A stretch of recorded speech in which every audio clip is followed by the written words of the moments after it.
पंडित गुरुदत्त विद्यार्थी और महात्मा हंसराज दोनों में कुछ ज़्यादा अंतर नहीं रहा। मैं भी लगा रहा था हिसाब, सुबह भी देख रहा था। उनके जन्म दिवस में केवल 7 दिन का अंतर है। महात्मा हंसराज 7 दिन बड़े हैं और गुरुदत्त जी 7 दिन छोटे हैं। और यदि मैं ज्योतिष के आधार पर आप लोगों को बताना चाहूँ कि अभी अपने मंत्री जी चर्चा कर रहे थे मूल नक्षत्र की, तो ये दोनों ही मूल नक्षत्र में हैं, क्योंकि 4 नक्षत्र हैं। मैं ज्योतिष में नहीं घुसूंगा, थोड़ा सा बता रहा हूँ। पौराणिक जगत के अनुसार 4 नक्षत्रों में यदि बच्चा पैदा हो जाता है, उन 4 नक्षत्रों में, तो वो मूल में ही होता है। तो इसलिए हम महात्मा हंसराज को भी देखें तो मूल नक्षत्र में ही है। तो ये कोई मूल तो मूल होता है, उसमें तो अच्छाई है, बुराई तो है ही नहीं, क्यों जी, मूल तो मूल है। तो आइए, ऐसे महानुभाव के जीवन के विषय में आप लोगों ने सुन लिया।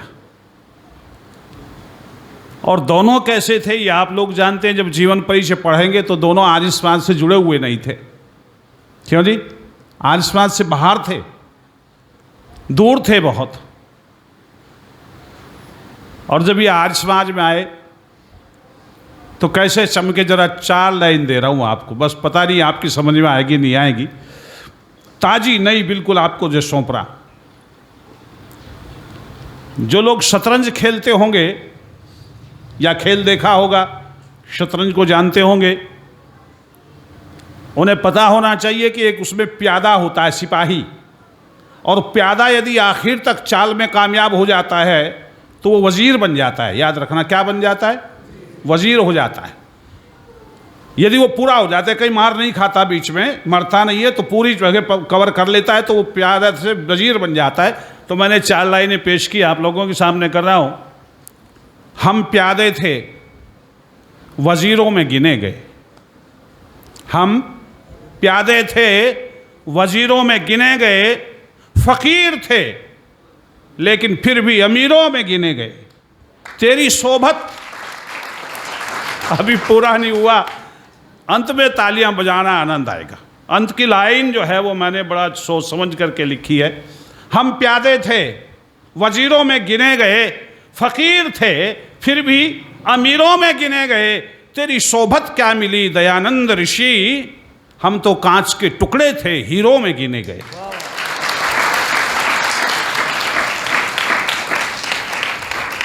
ये दोनों क्या थे भला?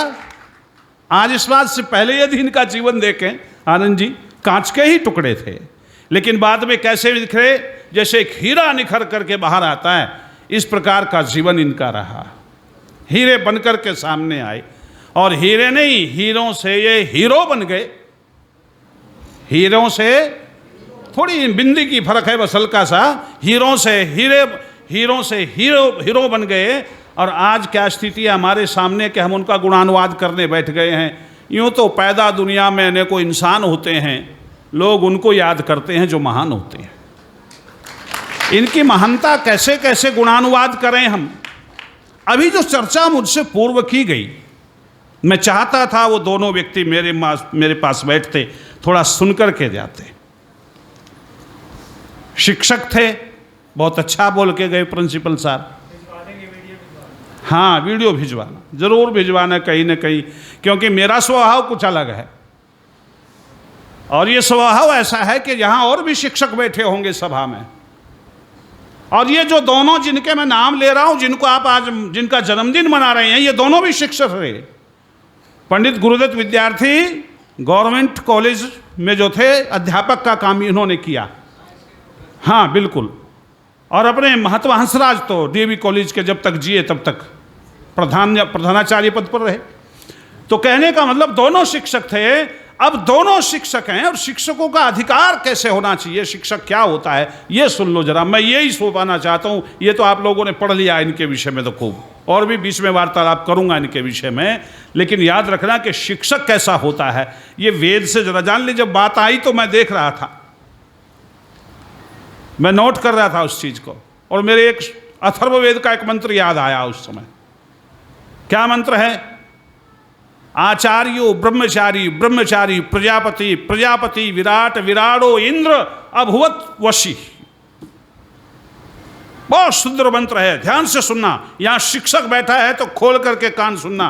क्या कहता है? आचार्यो ब्रह्मचारी। इसको सुन लो, कहां से बिगाड़ आया, क्यों बिगड़ा ये समाज। इस समाज के बिगड़ने के पीछे बहुत बड़ा कारण है, ये समाज नहीं सुधर रहा है। विद्यार्थी महात्मा बुद्ध प्रचार कार्य को समापन करके जाना चाहते थे। शिष्यों ने कहा थोड़ा सायंकाल हो गई है, रात्रि विश्राम यहीं कर लें। जंगल से आप जाएंगे, यहां उंगलीमाल नाम का एक डाकू रहता है, वो आपको मार देगा।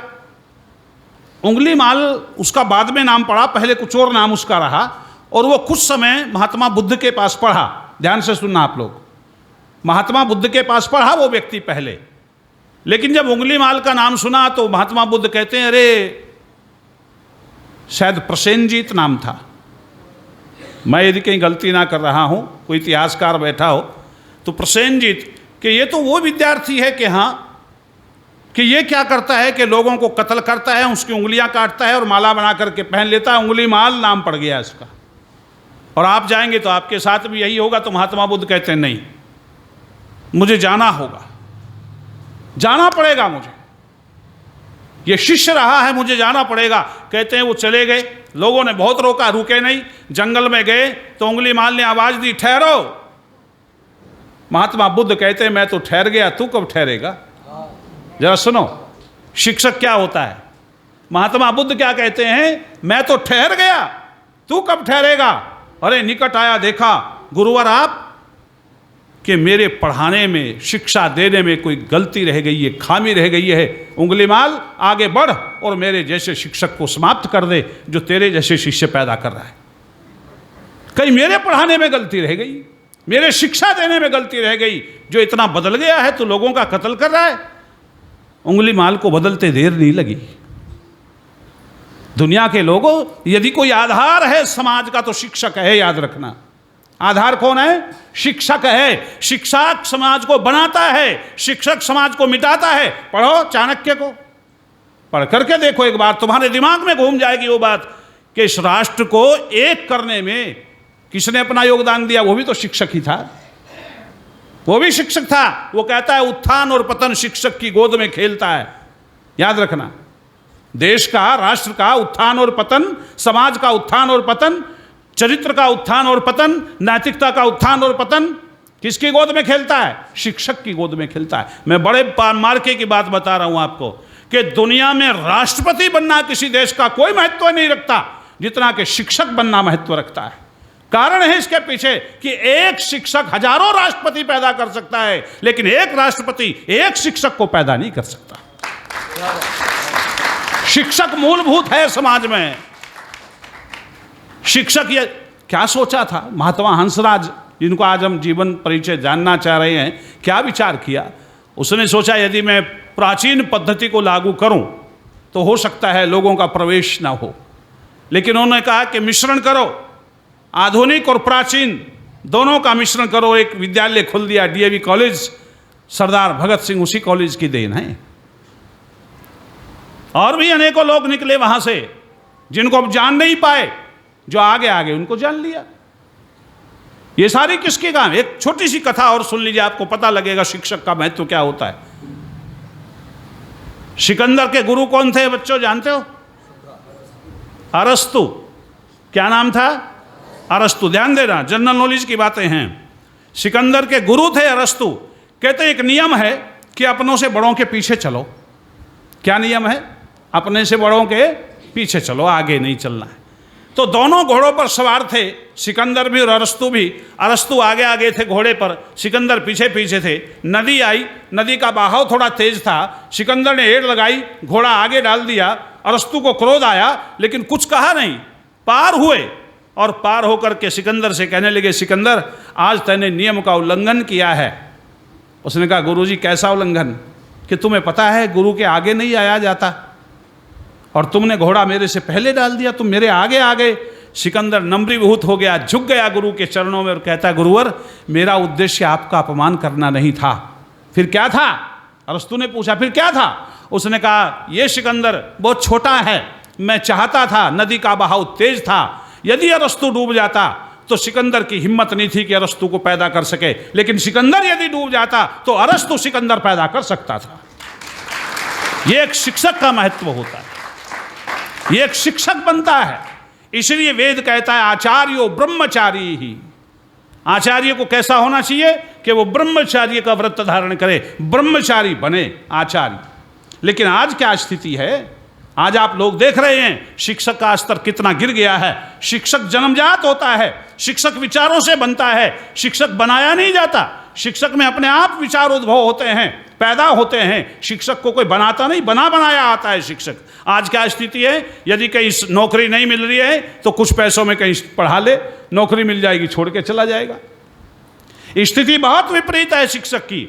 ब्रह्मचर्य का अर्थ क्या है ये सुन लो पहले, आपको पता लग जाएगा कि ब्रह्मचर्य खाली एक शब्द नहीं है, अपने में बहुत कुछ समेटे हुए हैं और वो चीजें इनमें देखने को मिलेंगी जो मैं आपको समझाना चाहता हूं। महात्मा हंसराज, गुरुदत्त विद्यार्थी, क्या दीवानगी रही होगी, जरा ध्यान से सुनो। इनका जीवन चरित्र पढ़ोगे ना तो आपको पता लगेगा हम तो उनके नाखून के एक हिस्से के बराबर भी नहीं है, कुछ नहीं है हम लोग। आज यदि हम जीवित हैं तो इन लोगों की वजह से हैं। इनकी स्थिति आपको पता चल जाएगी। जब हम ब्रह्मचर्य को पढ़ेंगे तो ब्रह्मचर्य की जो स्थिति बताई है वो इन दोनों से बिल्कुल मेल खाती है। महात्मा हंसराज का जीवन कैसा रहा? ब्रह्मचर्य युक्त रहा। गुरुदत्त विद्यार्थी का जीवन कैसा रहा? कि ब्रह्मचर्य युक्त रहा। वेद क्या आदेश देता है कि आचार्य को ब्रह्मचारी होना चाहिए। ब्रह्मचारी का अर्थ सुन लीजिए आप पहले। ब्रह्म के 4 अर्थ हैं। कितने अर्थ हैं? 4। और हमने दुनिया में एक ही अर्थ को पैदा कर दिया, 3 को खा गए हम लोग। कौन कौन से होते हैं? ब्रह्म माने वेद, पहली बात, या ब्रह्म माने ईश्वर। मैं यहां से शुरू करूंगा। ब्रह्म माने क्या होता है? ईश्वर। और चर्य माने होता है चिंतन। जो व्यक्ति ईश्वर का चिंतन करता है वह भी क्या कहलाता है? बोलो, ब्रह्मचारी कहलाता है। तो शिक्षक को ईश्वर का भक्त होना ही चाहिए। जो शिक्षक ईश्वर का भक्त नहीं होगा वो शिक्षा क्या खाक देगा? जो अध्यात्म से जुड़ा हुआ नहीं होगा वो शिक्षा क्या खाक करेगा? आज जो शिक्षा दी जा रही है, आज जो शिक्षक पैदा हो रहे हैं देश में, वो अध्यात्म से जुड़े हुए बोलो नहीं हैं। मूल खराब हो गया है, मूल में कमी आ गई है। जो व्यक्ति अध्यात्म से जुड़ा हुआ नहीं है वो क्या शिष्य को बनाएगा? प्राचीन जितने भी शिक्षक हुए पढ़ के देखो, ईश्वरीय व्यवस्था से जुड़े हुए लोग थे, अध्यात्म से जुड़े हुए लोग थे। उनके जीवन में रसा बसा था अध्यात्म। आज कहाँ अध्यात्म रह गया? किस शिक्षक के पास में है? कौन सा शिक्षक ईश्वर का नाम लेता है? कौन सा शिक्षक संध्या करता है? कौन सा शिक्षक जाकर के यज्ञ में आहुति देता है? किस शिक्षक के पास समय है? तो पहली बात वेद कहता है कि यदि वो शिक्षक बनना चाहता है तो पहला काम है कि वो ईश्वर से अत्यधिक जुड़े, अध्यात्म उसके जीवन में प्रवेश कर जाए। आचार्यो ब्रह्मचारी, ईश्वर पर पूर्ण विश्वासी होगा। स्वामी दर्शनानंद को पढ़ो, अरे ये होता है आचार्य। ज्वालापुर गुरुकुल महाविद्यालय जो उन्होंने खोला, दर्शनानंद जी ने लिखा उनके जीवन परिचय में कि भोजन समाप्त है, एक भी दाना भोजन का नहीं। विद्यार्थी बहुत से हैं। पाकशाला का रसोईया जो पाचक था वो आया, स्वामी जी भोजन नहीं है, एक भी दाना नहीं है, क्या बनेगा बच्चों के लिए? ओ मेरे स्वामी दर्शनानंद कहते हैं कि तुम्हें ईश्वर पर विश्वास नहीं है क्या? ये शिक्षक है, शिष्यों के लिए कह रहा है तुम्हें ईश्वर पर विश्वास नहीं। पाचक कहता है कि जाओ, फिर जाओ उसका गुणानुवाद करो, उसको पुकारो, बैठो। वो चला गया, स्वामी जी भी बैठ गए। मेरे परमात्मा में ये कार्य तेरे लिए कर रहा हूं, तेरा ही तो काम है, ये मेरा थोड़ा ही है। मैं तो माध्यम बन गया हूं, कार्य तो तेरा है। ये जो मेरे ब्रह्मचारी हैं भूखे मरने के कगार पे हैं, थोड़ा समय आया 12 बजे ठीक भोजन की घंटी बजती है गुरुकुल में, थोड़ी देर पहले आया, पूछा महाराज क्या होगा? उसने कहा तुम्हें ईश्वर पर विश्वास नहीं है, झूठ बोलते हो। उसने कहा नहीं है। कि फिर जाओ, अरे उसका भजन करो, बैठो, उससे मांगो। किससे मांगोगे? कहते हैं समय आया। उसने कहा महाराज समय हो गया कि घंटी लगाओ। कि घंटी तो बजा दूंगा, मुझे खाने आएंगे क्या विद्यार्थी? क्या करूंगा मैं कि तुम घंटी बजाओ। कितना विश्वास उनका रहा होगा दुनिया के लोगों, कैसा पूर्ण विश्वास, पूर्ण समर्पण। स्वामी दर्शनानंद कहते हैं घंटी बजाओ, भोजन की घंटी बजी, बच्चे थालियां लेकर के बैठ गए। पाचक फिर आया, भगवान अब क्या परोसूं। बच्चे तो बैठ गए थालियां लेकर के, उनको कहो मंत्र पाठ करें, ईश्वर स्तुति प्रार्थना उपासना स्वस्ति वाचन शांति प्रकरण इनके मंत्र बोले, वो ईश्वर व्यवस्था करेगा, मुझे पूरा विश्वास है। कहते हैं थोड़ी देर के बाद कोई रईस आया अपनी गाड़ी लेकर के, बैलगाड़ी, 2-3 बैलगाड़ियां थी, और उसने आकर के पूछा स्वामी जी कहाँ हैं, कि अंदर कमरे में हैं। स्वामी जी की आंखों में आंसू हैं, रो रहे हैं, प्रभु ये कैसी लीला तैने कर रखी है, मेरे ब्रह्मचारी भूखे मर रहे हैं। वो बड़ी एक किस्म से ये कह लीजिए बड़ी उत्कंठा से, बड़ी अभिलाषा लिए हुए मांग रहे हैं, वो ईश्वर से मांग रहे हैं। और उसने जाकर के चरणों में निवेदन किया उस रईस ने। स्वामी जी कहते हैं क्या बात है कि मेरे यहाँ लड़की का विवाह था, मैं ब्रह्मचारियों को न्योता नहीं दे सका, लेकिन भोजन लेकर आया हूँ। और स्वामी जी कहते हैं जल्दी करो। बच्चे बैठे, दोनों पति पत्नी नौकरों ने भोजन परोसा और बच्चों ने बड़े आनंद से खाया।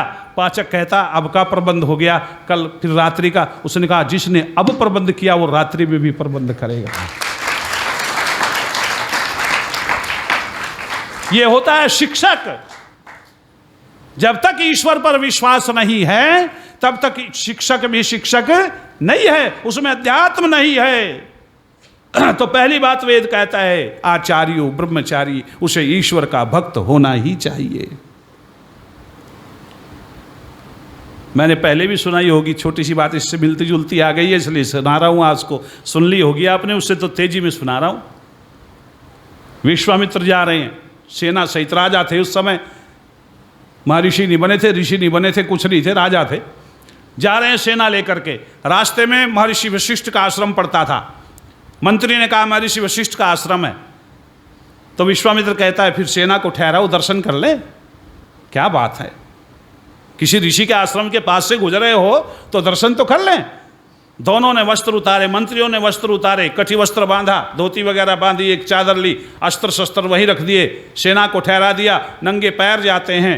महर्षि वशिष्ठ को पता चल चुका था कि विश्वामित्र आए हैं, ब्रह्मचारियों ने बता दिया, खड़े हो गए स्वागत के लिए, स्वागत किया, सम्मान किया और कहा कैसे कि इधर से जा रहा था, सोचा आपके दर्शन कर लो। उसने कहा दर्शन, और भी कोई साथ में है कि सेना है, कि सबको बुलाओ, कि सबको बुला के क्या करोगे, क्या आतिथ्य करेंगे। उसने कहा आपका आश्रम है, इसमें आतिथ्य कहाँ, कि तुम सबको बुलाओ। और वशिष्ठ ने आज्ञा दे दी सेवकों को कि खीर बनाओ। खीर बनी, सारी सेना ने खाई। वो कितनी थी मैं नहीं जानता संख्या में, लेकिन लिखता है इतिहासकार कि सारी सेना ने खाई, तृप्त हुए। विश्वामित्र के मन में आया ये एक ब्राह्मण है, ये ऋषि है, इसके आश्रम में इतना दूध कहाँ से आ गया जो खीर बन गई। उसने कहा ये दूध कहाँ से आया। उसने कहा मेरे पास सूर्य वंश के लोग जो हैं, दशरथ आदि, इनके माध्यम से मुझे यहाँ गौवें मिलती हैं दान में, और वो बहुत बड़ी गौशाला मेरे पास में है, और वहाँ से ये दूध आता है, गांव के लोग भी ले जाते हैं। उसने कहा मैं देखना चाहता हूँ गौशाला। विश्वामित्र ने कहा कि आइए, और बड़ी हष्ट पुष्ट गौवें थी उस गौशाला में। तो मन ललचा गया विश्वामित्र का गौवें देख करके, उसके पास भी इतनी बढ़िया गौवें नहीं थी। उसने कहा मुझे कुछ गौवें दे दें, मैं तेजी में बता रहा हूँ, सारी व्यवस्था नहीं। उसने कहा गाय नहीं दे सकता क्योंकि दान में आई हुई है, आज तो दान दी हुई गौवें बेच ली जाती हैं। क्यों जी, हो रहा है ना ये काम। लेकिन याद रखना विश्वामित्र से विशिष्ट कहते हैं नहीं, ये गौवें दान में आई हुई हैं, ये ब्रह्मचारियों के लिए हैं, मैं इन्हें नहीं दूंगा। उसने कहा मैं राजा हूं, कि तू राजा नहीं, कुछ भी हो मैं से नहीं दूंगा। कि दाम ले लो, कि तब भी नहीं दूंगा, ये आश्रम की हैं। अब विश्वामित्र को गुस्सा आया, उसने सैनिकों से कहा खोल लो। अब जब सैनिक चले खोलने के लिए तो महर्षि वशिष्ठ ने चंद शब्द कहे। क्या कहे, सैनिकों ध्यान से मेरी बात को सुनना, ये दान में आई हुई गौवें हैं, आश्रम के लिए हैं, बच्चों के लिए दूध देती हैं, बच्चे पीते हैं, खाते हैं, हष्टपुष्ट होते हैं, ये न ले जाने योग्य हैं। यदि तुमने ऐसा किया तो तुम्हें बहुत बड़ा पाप लगेगा। सारे सैनिक वहीं ठहर गए, सारे सैनिक ठहर गए, आगे नहीं बढ़े। विश्वामित्र ने कहा आगे बढ़ो, खोलो। सैनिक चुप हो गए, शस्त्र डाल दिए, गर्दनें नीची कर ली हैं, खड़े रह गए। विश्वामित्र कहता मैं तुम्हें तनख्वाह देता हूं, पैसा देता हूं, भरण पोषण करता हूं, मेरा आदेश नहीं मानोगे, इसका आदेश कैसे मानोगे। चुप हो गए सैनिक, कोई कुछ नहीं बोला, आगे नहीं बढ़े। और जब काम नहीं चला विश्वामित्र का, धमका करके सुना करके, तो विश्वामित्र उस समय कहते हैं धिक बलम क्षत्रिय बलम, बलम बलम ब्रह्म बलम। दुनिया में धिक्कार है क्षत्रिय बल को। यदि दुनिया में कोई बल है तो वो ब्रह्म का बल है। अक्षत्रिय का बल कमजोर हो जाता है। तो शिक्षक का ब्रह्म बल क्या है? जब वो ईश्वर से जुड़ेगा तब ये शक्ति आएगी, तब उसकी वाणी में शक्ति होगी, उसके ओज में शक्ति होगी। तब कहते हैं कि ब्रह्म बल यानी कि ईश्वर का बल उसे जरूरी चाहिए। वही शिक्षक है जो ईश्वर से जुड़ा हुआ है। आचार्यो ब्रह्मचारी। अगली बात क्या कहता है? ब्रह्म का अर्थ होता है विद्या। बच्चों याद रखो, ब्रह्म का क्या अर्थ है? पहले ब्रह्म का क्या अर्थ बताया था मैंने? ईश्वर। और दूसरे ब्रह्म का क्या अर्थ हुआ? विद्या। और चर्या का अर्थ होता है प्राप्ति, विद्या की प्राप्ति। जिसने पहले विद्या को प्राप्त कर लिया हो वही दूसरों को विद्या दे सकेगा। आज कुछ शिक्षक हैं, एक आध विषय में प्रवीणता है, लेकिन इतनी भी प्रवीणता नहीं है कि बच्चे का पूर्ण रूप से प्रश्नोत्तर कर सके और वो उसका उत्तर दे सके। बच्चा प्रश्न कर रहा है, कभी कभी अध्यापक चुप हो जाता है, वो उतना पढ़ जाता है जितना उसे आवश्यकता है, फालतू नहीं। याद रखना, हो जाता है कभी कभी ऐसा। आजकल का विद्या शिक्षक निपुण नहीं है इतना। शिक्षक वही होता है जो निपुणता प्राप्त कर ले, अपने विषय का माहिर हो, कोई भी प्रश्न हो उसका उत्तर देने में समर्थ हो, वही शिक्षक होता है। गुरु किसे कहते हैं? फिर मैं ज्योतिष में थोड़ा आपको घेर लाऊं। गुरु बृहस्पति का नाम है। गुरुवार, बृहस्पतिवार। तो बृहस्पति क्या है? गुरु बृहस्पति क्या है? विद्या का नाम है, एक शिक्षा का नाम है बृहस्पति। परमात्मा को कहते हैं विद्याओं में सबसे बड़ा विद्या देने वाला है, इसलिए उसका नाम क्या है? बृहस्पति। तो यहाँ भी एक नक्षत्र है बृहस्पति। और जब जन्म कुंडली बनाते हैं लोगों की, क्योंकि मैंने अब शुरू किया पढ़ना इसको थोड़ा थोड़ा, इसलिए बता रहा हूँ, उधर ध्यान जा रहा है कि जिस समय जन्म कुंडली बनाते हैं, यदि जन्म स्थान की कुंडली में प्रथम नंबर पर बृहस्पति है तो कोई सा ग्रह कहीं भी हो कोई आपत्ति नहीं, क्योंकि उसका गुरु भारी है। क्यों जी? गुरु क्या है? उसका भारी है। और गुरु जब सामने होगा तो कोई भी ग्रह कुछ बिगाड़ने में सक्षम नहीं होता। तो इसलिए याद रखना, जब गुरु सामने बैठा हो तो चेले का कौन सी शंका है जो समाधान नहीं होगी? गुरु तो वही होगा जो सबकी शंकाओं का बोलो समाधान कर देवे। इसलिए विद्या प्राप्त करने वाला व्यक्ति जो विद्या की प्राप्ति में संलग्न रहता है, लगा रहता है, ऐसा नहीं कि वो बंद हो जाए, विद्या ले ली और उसके बाद उसको आगे ना बढ़ाए, ये गलत है। सतत विद्या की प्राप्ति में जो लगा रहता है, ऐसा व्यक्ति ही विद्या को दे सकता है जो प्राप्ति में लगा रहता है। इसलिए ब्रह्मचारी आचार्यो ब्रह्मचारी, आचार्य को ब्रह्मचारी होना चाहिए। अगली बात क्या कहता है? ब्रह्म का अर्थ होता है शक्ति। ब्रह्म का तीसरा अर्थ क्या है? शक्ति। और चर्य का अर्थ होता है संपन्नता, या फिर या उसे रक्षित करना, शक्ति को रक्षित करना, शक्ति को सुरक्षित रखना, शक्ति से संपन्न हो जाना। जो व्यक्ति शक्तिहीन है ऐसा शिक्षक दूसरों को शिक्षा दे सकेगा? बोलो। जिसके शरीर में शक्ति नहीं है उसकी वाणी में भी शक्ति नहीं हो सकती। याद रखना, उसके चेहरे पर भी शक्ति नहीं झलकेगी। इसलिए याद रखना कि शिक्षक वो है कि वो चुपचाप भी बैठा हो तब भी उसका असर पड़े। शिक्षक कौन है? जो चुपचाप बैठा हो लेकिन देखने वाले पर उसका बोलो असर हो, उसके चेहरे में वो तेज होना चाहिए, शक्ति संपन्न होना चाहिए। ब्रह्मचर्य आचार्यो ब्रह्मचारी, शक्ति संपन्न। कौन सा गुरु रह गया आज शक्ति संपन्न? मुझे बताओ तो सही। शिष्य और गुरु का जो संबंध होना चाहिए वो आज समाप्त है। आज रोज अखबारों में पढ़ते होगे, रोज नेट पर देखते होगे कि फला शिष्या थी, पढ़ने जाती थी लड़की, और गुरु का और उसका आपस में संबंध हो गया। ये तो पिता और पुत्री जैसा भाव है, पिता और पुत्री जैसा भाव है। इसलिए याद रखना कि मूल में जो शिक्षक है उसमें बिगाड़ आ रहा है। अगली बात क्या कहते हैं? ब्रह्म माने होता है वेद। ब्रह्म माने क्या होता है? वेद। और वेद और चर्य माने ना अध्ययन। चर्य के माने क्या होता है? अध्ययन। वेद का अध्ययन करना, सतत वेद को पढ़ना। ये तो मनु महाराज भी कहते हैं कि सतत वेद को पढ़ना चाहिए। चाहे मैं कितना भी बड़ा विद्वान हो जाऊं, एक दिन भी नागा किए बिना मुझे वेद पढ़ना चाहिए, छोड़ना नहीं चाहिए। वेद का स्वाध्याय, इसलिए तो ऋषि लिखते हैं परम धर्म है। वेद का पढ़ना, पढ़ाना और सुनना सुनाना क्या है? यही बात है। ब्रह्मचर्य आचार्यो ब्रह्मचारी, उसे वेद ज्ञान आना चाहिए। जो वेद ज्ञान से रहित है ऐसा व्यक्ति क्या शिक्षा देगा?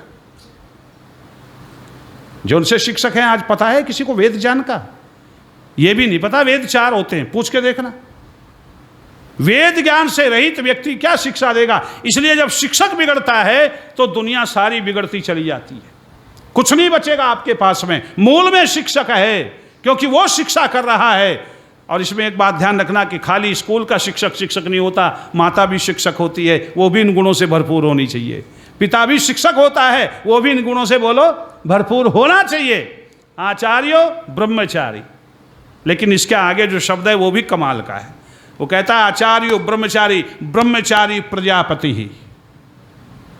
बड़े कमाल की बात कही। वो कहता है प्रजापति का अर्थ होता है प्रजा का पालन करने वाला। अरे जो राजा है देश का वो भी ब्रह्मचारी होवे। मैं आचार्य कोई नहीं कह रहा हूं। आचार्य कौन होता है? जो एमए की डिग्री कर ले वो आचार्य ना। बहुत सौ ने कहा शास्त्री किसके समकक्ष है? बीए के।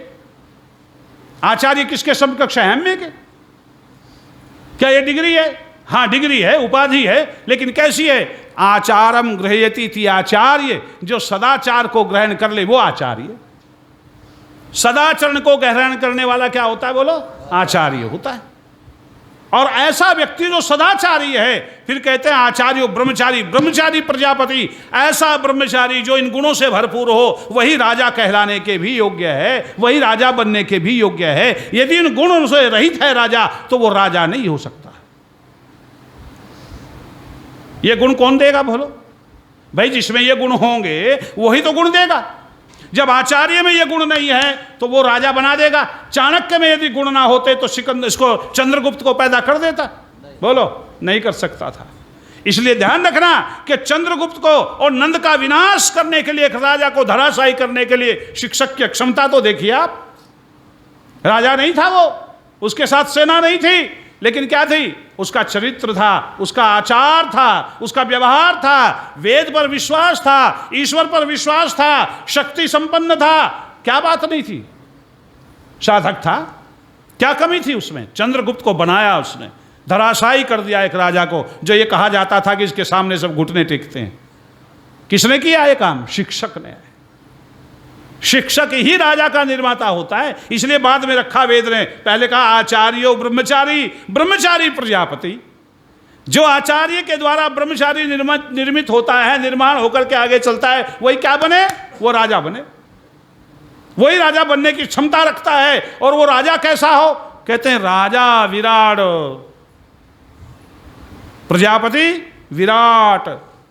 वो अपनी राज्य की सीमाओं को, अपने गुणों को बढ़ावे, विराट कर ले, ऐसा कर ले कि तमाम जनता उसका गुणानुवाद करे। दुनिया जो है, प्रजा जो है, उसको माने, स्वीकार करे कि ये राजा है, तो क्या कहेंगे? उसे विराट हो गया, वो फैलाव हो गया, उसका सूक्ष्मता नहीं रही उसमें। दूसरे देश भी उसकी प्रशंसा करें, दूसरे देश भी उसका सम्मान करें, तो क्या बनेगा? वो विराट हो जाएगा। विराट इंद्र अभवत वशी शब्द को सुन लो, वो बाद का शब्द ले रहा हूं, वशी। राजा कैसे करेगा ये काम? बाद के शब्द में बता दिया उसने कि वो वशी होवे। वशी क्या मतलब है? अपनी इंद्रियों को वश में करने वाला होवे, तब वो विराटता को प्राप्त होगा। जिसने अपनी इंद्रियों को वश में नहीं किया वो दूसरों को क्या वश में कर लेगा? एक व्यक्ति कहता है बताओ भगवान मैं कैसे इस दुनिया को वश में करूं? हैं? गुरु कहते हैं भैया अपने को वश में कर ले तो दुनिया तेरे वश में बोलो हो जाएगी। यदि तुझे अपना आपा तेरे वश में नहीं है तो दूसरों को वश में क्या करेगा? जो स्वयं शिक्षक आचरण से रहित है, सदाचार से रहित है, ऐसा शिक्षक दूसरों को सदाचार बोलो कैसे सिखाएगा? अरे महर्षि वशिष्ठ खड़े हैं, शांत मुद्रा में खड़े हैं, होठों पर थोड़ी मुस्कान है, लोग देख रहे हैं, मुस्कुरा रहे हैं। वशिष्ठ ऋषि और राम को वनवास हो गया है, लोगों की आंखों से आंसू आ रहे हैं, वशिष्ठ मुस्कुरा रहा है। मंत्री ने देखा, धीरे से पास में गए, ऋषि क्या आपको कष्ट नहीं है? ये सारी जनता रो रही है कि राम को वनवास हो गया और तुम मुस्कुरा रहे हो। उसने कहा मैं मुस्कुराऊं भी नहीं। उसने कहा ऐसी क्या बात है मुस्कुराने की? राजा राम वन को जा रहे हैं, सारी जनता चाहती है कि राजा बने और तुम मुस्कुरा रहे हो।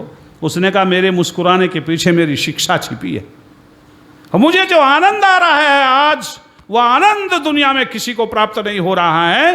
मंत्री पूछता है कौन सा आनंद आ रहा है, वो कहते हैं आज मेरी शिक्षा फलीभूत हो गई है, आज मेरी शिक्षा फलीभूत हो गई है। जो मैंने राम को शिक्षा दी थी आज वो उसमें आत्मसात हो रही है, उसने अपने अंदर धारण कर ली है। अरे जब मैंने राम को राज्याभिषेक का संवाद सुनाया तब भी इसके चेहरे पर प्रसन्नता नहीं झलकी, जो का त्यों था। आज वनवास सुना रहा हूं, आज भी इसके चेहरे पर दुख की कोई रेखा नहीं है। यही तो शिक्षा मैंने दी थी, समान भावना बना करके रखना, वही इसके अंदर आत्मसात हो रही है। ये मेरे सुख का कारण है।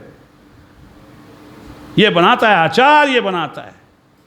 आज ये दो आचार्य हमारे मध्य में, महात्मा हंसराज, गुरुदत्त विद्यार्थी, ये असल में दोनों आचार्य हैं। जीवन देखिएगा, इनका जीवन दर्शन पढ़िएगा महात्मा का। गुरुकुलों का खोलना एक तरीका था उस समय, लेकिन महात्मा हंसराज ने जो संस्था खड़ी की डीएवी है जी, डीएवी के नाम से, उस समय में ये एक बहुत बड़ी सोच के तहत उन्होंने किया। बहुत बड़ी सोच। आज तो लोग सोच रहे हैं, आज सोचना शुरू किया, उन्होंने बहुत पहले सोचा था कि हम थोड़ा मिश्रण करें। यदि मिश्रित अवस्था में किसी चीज को हम दे सकते हैं तो इससे ज्यादा लाभ क्या होगा। लोग जुड़ेंगे, जुड़ाव हुआ, बड़ी भारी संख्या में एडमिशन हुए, लेकिन उससे पहले बड़ा तप करना पड़ा। क्या करना पड़ा? तप करना पड़ा। महात्मा हंसराज वैसे हंसराज नहीं बने। आज भी कहीं भी चले जाइए आप, आज इस समाज में महात्मा हंसराज के बिना हॉल अधूरा लगता है जी। डीएवी संस्थाओं से जो विद्वान निकले, डीएवी संस्था से जो देशभक्त निकले, उंगलियों पर नहीं गिने जाते। वो इतिहास भी मौन हो जाता है लिखते लिखते। इतने लोग डीएवी संस्थाओं ने हमें दिए। ये किसका कारण था? ये उस महात्मा हंसराज का तप था, ये उस महात्मा हंसराज का त्याग था। भाई ने कह दिया तुम्हें कमाने की जरूरत नहीं है, और जब तक वो प्रधानाचार्य पद पर रहे एक भी रुपया तनख्वाह का नहीं लिया। कितना बड़ा त्याग उस व्यक्ति का था। हमारे जीवन में है ये त्याग? ना, हमारा जीवन त्याग से बाहर है। इसलिए व्यक्ति को शिक्षक होने से पहले इन चीजों से गुजरना पड़ेगा, देखना पड़ेगा कि पूर्व के शिक्षक कैसे थे। वो जब शिक्षा देने पर आते थे, कहते हैं गुरु मौन बैठा है, और गुरु के मौन बैठे बैठे भी शिष्य सामने बैठे हुए शिक्षा ले रहे हैं। उसके आचरण से शिक्षा ली जा रही है। उसके देख गुरु कैसे बैठता है, कैसे उठता है, कैसे खाता है, कैसे पीता है, कैसे रहता है, कैसे सोता है, ये सारी एक्टिविटी चेला देखता है। जब मैं गुरुकुल में पढ़ता था, मेरे ध्यान आई बात कि हमारे गुरुजी स्वामी प्रणवानंद जी महाराज, जिनके 8 गुरुकुल चल रहे हैं, आज समाज में सबसे ज़्यादा गुरुकुल उन्हीं के हैं अब, और सारे आर्स पद्धति पर हैं, कोई मिश्रित गुरुकुल नहीं है, आर्स पद्धति पर चलते हैं। और वो उस समय कटी वस्त्र में और चादर में रहा करते थे। एक चादर एक कटी वस्त्र उनके पास होता था। अच्छा, हम भी कई ब्रह्मचारी ऐसे थे कि हम पहले कुर्ता पहनते थे, लेकिन आचार्य की देखा देखी हमने भी एक चादर एक कटी वस्त्र। बाद में जब घर आए तब पहनना शुरू किया कुर्ता उड़ता, लेकिन आचार्य की देखा देखी शिष्य करता है, पिता की देखा देखी बेटा करता है, माँ की देखा देखी बेटी करती है। तो आचार्य को ऐसा होना चाहिए कि उसके आचरण से लोग सीखें। वो भले ही बोले ना बोले, उसके आचरण को देख करके हम अपने आचरण को सुधार लें। ये शिक्षक होता है। शिक्षक ये नहीं होता कि वहीं बीड़ी पीवे बैठ करके और बच्चों से मंगा ले। तो बच्चे पर क्या प्रभाव पड़ेगा उसका? क्या शिक्षक है? ना। मैंने सुना है बहुत ज़्यादा, और मैं लोगों को कहता भी रहता हूँ। आज का शिक्षक जब हम बात करने बैठते हैं उससे, तो एक ही शब्द कहता है, अजी मेरी पर्सनल लाइफ भी तो है। जरा सुनना मेरे शब्दों को, मेरी पर्सनल लाइफ भी तो है। कोई मैं यहीं थोड़ा रहता हूँ, ये मेरी अलग लाइफ है, और मेरी पर्सनल लाइफ बोलो अलग है। अरे खाक है तुझ पर, तेरी पर्सनल लाइफ नहीं है।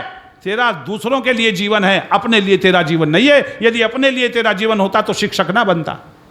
तेरा जीवन तो हमेशा किसके लिए है? दूसरों के लिए है। तेरी कोई पर्सनल लाइफ नहीं हो सकती, मेरी कोई पर्सनल लाइफ नहीं हो सकती। याद रखना। क्यों नहीं हो सकती मेरी पर्सनल कोई? क्योंकि मैं समाज में एक शिक्षक का ही कार्य कर रहा हूं। वेद जब हम पढ़ते हैं तो वेद 2 शब्दों को लेकर के चलता है। क्या कहता है? शिक्षक और उपदेशक। ध्यान से सुनना, शिक्षक और उपदेशक, ये दोनों एक ही श्रेणी के लोग हैं। हमारा खाना कैसा है, हमारा बैठना कैसा है, ये प्रत्येक व्यक्ति हमारी तरफ निगाह रखता है। जितने लोग यहाँ बैठे हैं सबकी निगाहें हमारी तरफ है, याद रखना। वो देखते हैं शास्त्री जी कैसे बोलते हैं, कैसे खाते हैं, कैसे चलते हैं, कैसे बैठते हैं, कैसे उठते हैं, हमारी तरफ निगाहें रहेंगी। तो हमारी पर्सनल लाइफ होगी क्या? नहीं हो सकती हमारी पर्सनल लाइफ। यदि हम पर्सनल लाइफ में जीने का प्रयास करेंगे तो फिर ना उपदेशक रहेंगे और ना शिक्षक रहेंगे। इसलिए शिक्षक की और उपदेशक की पर्सनल लाइफ नहीं होती है, उसका जीवन तो समाज के लिए होता है, समाज को वो जिंदगी देता है, इसलिए उसकी जिंदगी भी बोलो समाज के लिए ही होती है। इन दोनों का जो जीवन रहा, पर्सनल लाइफ थी कोई? पर्सनल लाइफ को तो इन्होंने दूसरों को सौंप दिया। देखो भैया, अपने लिए कुछ रखा ना? अरे कमाल का जुनून था, कितना जुनून इन लोगों के अंदर था। अभी बता रहे थे प्रताप जी कि आर्य समाज के 10 नियम, 5 आगे 5 पीछे, चौराहों पर खड़े हो जाते थे, प्रवचन करना प्रारंभ कर देते थे। हम तो उनकी खा रहे हैं, अपनी नहीं खा रहे हैं। उनका जो तप था, उनका जो त्याग था, आज वो समाज में बोल रहा है। आज समाज की नींव में वो पत्थर दबे हुए हैं जिनको हम देख नहीं पा रहे हैं, लेकिन पूरे समाज की नींव उनके ऊपर टिकी हुई है। ये वो पत्थर हैं महात्मा हंसराज और गुरुदत्त विद्यार्थी। गुरुदत्त विद्यार्थी संस्कार सत्यार्थ प्रकाश के विषय में आप लोगों ने सबने पता है क्या कहा, मेरा तमाम जीवन सारी संपत्ति बिककर भी यदि सत्यार्थ प्रकाश का मूल्य लगता तो मैं लेता। और हम सत्यार्थ प्रकाश को पढ़ना नहीं जानते, हम सत्यार्थ प्रकाश को सुनना नहीं चाहते। क्या चीज रही होगी? जो विज्ञान का विद्यार्थी रहा हो, विज्ञान का विद्यार्थी, कई पुस्तकें अपने जीवन में लिखी, कई पुस्तकें लिखी। 26 वर्ष की आयु में कितना कुछ करके गया गुरुदत्त विद्यार्थी। ये क्या था जिससे स्वामी जी बोलने था, ए अग्नि बड़ी तेजी के साथ में आ, शायद सामवेद का मंत्र है, अग्नि बड़ी तेजी के साथ में आ। कितनी तेजी के साथ में आ कि तेरे सामने कोई ठहर ना सके, इतनी तेजी के साथ में आ। वो अग्नि क्या है? वो ऊर्जा ही तो है, वो शक्ति ही तो है, वो ज्ञान रूपी अग्नि है कि तू इतनी तेजी के साथ आ कि तेरे सामने कोई ठहरने वाला ना हो। और इनके पास वो अग्नि थी, बड़ी तेजी से आई, बड़ी तेजी से गई, और कोई दुनिया का व्यक्ति इनके सामने ठहरने की हिम्मत नहीं कर सका। ये वही तो अग्नि थी। गुरुदत्त विद्यार्थी के जीवन को देखें आप लोग। छोटा बच्चा 26 वर्ष की अवस्था में चला गया दुनिया से, कितना कुछ देकर के गया समाज को। कई पुस्तकें तो हमारे आलस्य और प्रमाद के कारण छप नहीं पाई, कई टेक्स्ट हैं छोटे छोटे जो छप नहीं पाए हमारे आलस्य और प्रमाद के कारण। आर्य समाज को इतना आलस्य और प्रमाद चाट गया कि ये छपवा नहीं पाए। कई पुस्तकें हैं। एक पुस्तक मैंने इनकी पढ़ी थी, धन की डाह। किसी को याद है? आर्य समाज के लोगों बताओ, धन की डाह क्या कमाल की लिखी है कि आज प्रत्येक व्यक्ति भौतिकता में इतना गड़ गया, ये लिखते हैं भौतिकता में इतना गड़ गया है कि उसे धन के सिवाय कोई दिखाई नहीं दे रहा है। न उसे अपने रिश्तेदार दिखाई दे रहे हैं, न सगे संबंधी दिखाई दे रहे हैं, न कोई बड़ा और छोटा दिखाई दे रहा है, और यहाँ तक की बात है कि उसे चरित्र भी दिखाई नहीं दे रहा है। केवल सामने क्या चीज़ दिखाई दे रही है? धन। पढ़ना, छोटा सा टेक्स्ट है, धन की डाह। कमाल की बुद्धि रही होगी। 26 वर्ष का व्यक्ति क्या कर सकता है? 26 वर्ष का बच्चा क्या लिख सकता है? क्या उसकी सोच हो सकती है? यदि उनकी पुस्तकें पढ़ें तो समझते हैं कि परमात्मा ने अलग से बना करके भेजा। अभी बता रहे थे मंत्री महोदय कि इनका बचपन का नाम क्या था? मूल। बचपन का नाम मूल नक्षत्र में था इसलिए मूल रख दिया। लेकिन गुरुदित्ता सिंह, फिर गुरुदत्त हुआ, लेकिन इसका एक बचपन का नाम और था, वैरागी। क्या नाम था? वैरागी। क्यों कहा? क्योंकि बचपन से ही कुछ बातें ऐसी करता था जिससे माता पिता को यह लगता था कि ये वैराग्य में ना चला जाए, इसलिए माता पिता ने इसका नाम क्या रख दिया? वैरागी रख दिया। और वैरागी था भी। अपनी डायरी इसकी पढ़ना, कहीं से मिले तो डायरी में लिखता है बड़े स्पष्ट शब्दों में, मन करता है योग विद्या को प्राप्त हो जाऊं, योग विद्या सीख लूं और योगी बन जाऊं। लिखता है डायरी में, मन करता है कि योग विद्या सीख लूं और योगी बन जाऊं। ये क्या भाव है? एक छोटा बच्चा क्या ये भाव रख सकता है? आज तो छोटा बच्चा भी धन की लालसा। अरे किसी को सामान लेने भेजो, बेटा दुकान से सामान लेकर कि 1 रुपया मुझे भी चाहिएगा। क्यों जी? पहले मांगेगा वो। इसका मतलब उसे धन की ये थे शिक्षक जिन्होंने अपने जीवन को जैसा चाहा वैसा बना लिया और वैसा ही बनाने का दूसरों को प्रयत्न भी किया। ये वास्तविकता में शिक्षक हैं, हम जैसे लोग नहीं हैं। हम तो आज इनके पद चिन्हों पर चलने की स्थिति भी पैदा नहीं कर पा रहे हैं। मैं स्पष्ट बोल रहा हूं आप लोगों के लिए। आइए, जैसा आप लोगों ने जन्मदिन मनाने की कसम खाई है, बहुत अच्छी बात है, मनाना चाहिए। उन पूर्वजों को पढ़ो। आज आप लोग प्रतिज्ञा करके जाओ कि हम, देखो मैंने पहले भी कहा था, पहले भी शायद मैंने 2 शब्द कहे होंगे आपके लिए। हमेशा ध्यान रखना, किसी ने पूछा मुझे धर्म की व्याख्या जाननी है, धर्म क्या है ये जानना है, तो ऋषि क्या उत्तर देता है? धर्म को जानना है तो वेद पढ़ो, वेदो अखिलो धर्म मूलम, वेद तो धर्म का मूल है। उसने कहा मेरे पास इतना समय कहाँ है? अच्छा है आज आदमी के पास समय कि वो पढ़ ले लंबी लंबी। अब चिट्ठियां पहले क्या होती थी, लंबी लिखते थे लोग, अब क्या करने लगे कि 4-5 शब्द लिखो, ज़्यादा नहीं यार, कौन पढ़ेगा, है जी, ज़्यादा वक्तव्य देना गलत, छोटा करो। अब वो कहता है वेदों को कौन पढ़े, 20,000 से अधिक मंत्र हैं, अरे कुछ शॉर्टकट बताओ। उसने कहा अच्छा वेद नहीं पढ़ना चाहते कि ना, बहुत समय लगेगा, कि स्मृतियाँ पढ़ लो, स्मृतियों में धर्म की व्याख्या है, क्या करना है क्या नहीं करना है। उसने कहा फिर वही पढ़ने वाली बात, स्मृतियाँ कितनी हैं?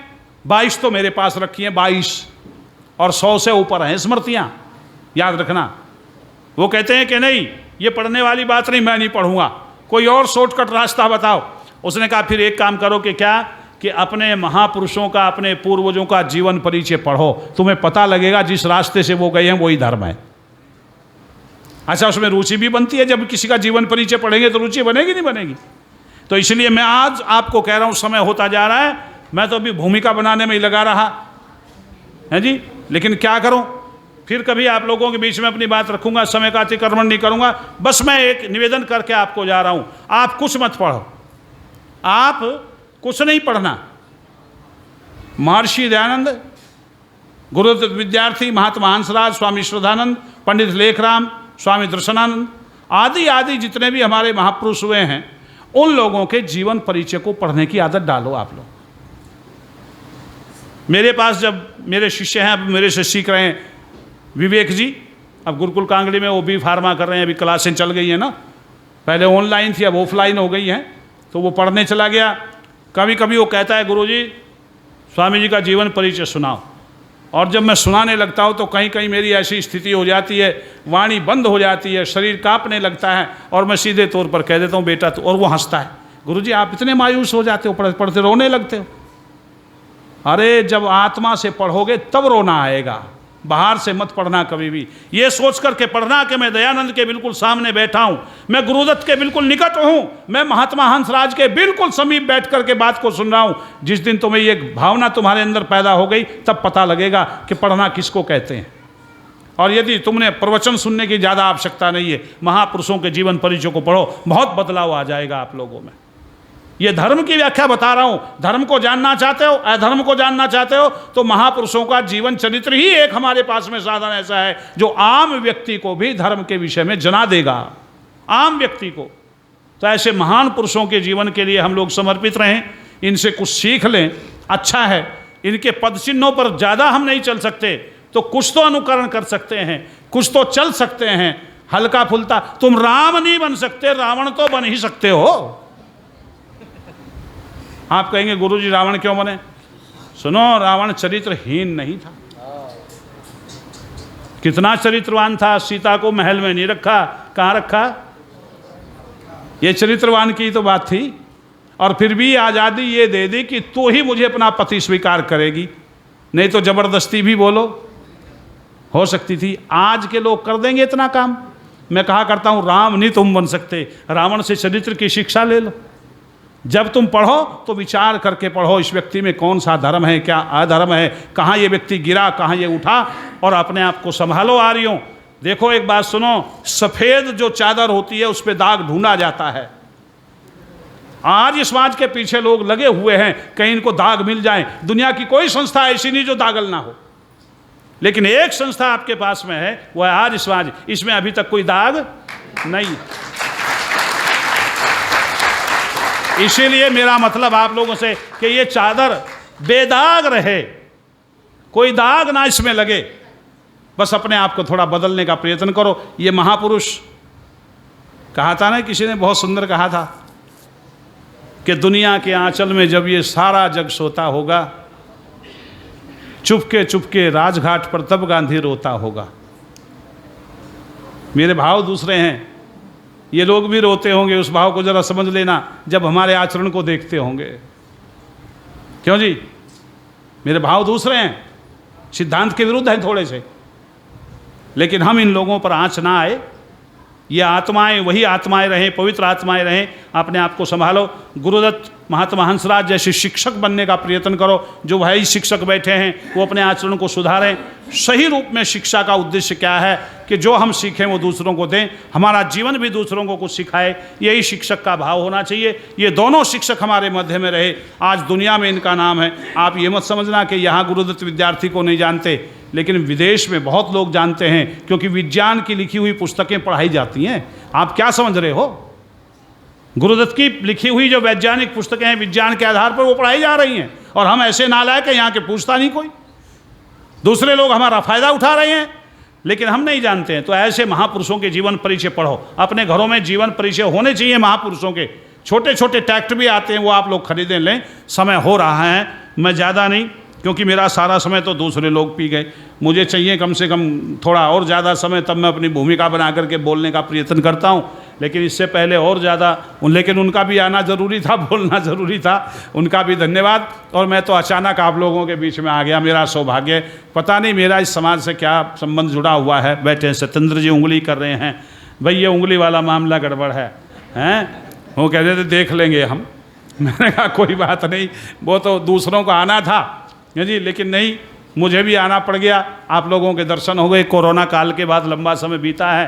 परमात्मा कृपा करे हम सब पर, हमारा स्वास्थ्य सबका ठीक रहे, हम अपने सिद्धांतों से जुड़े रहें, हम आर्य बने रहें, दूसरों को बनाने का प्रयत्न करें, अपने महापुरुषों के पद चिन्हों पर चलने का प्रयत्न करें। आप सब ने सुना, आपका बहुत बहुत धन्यवाद। इति ओम शम।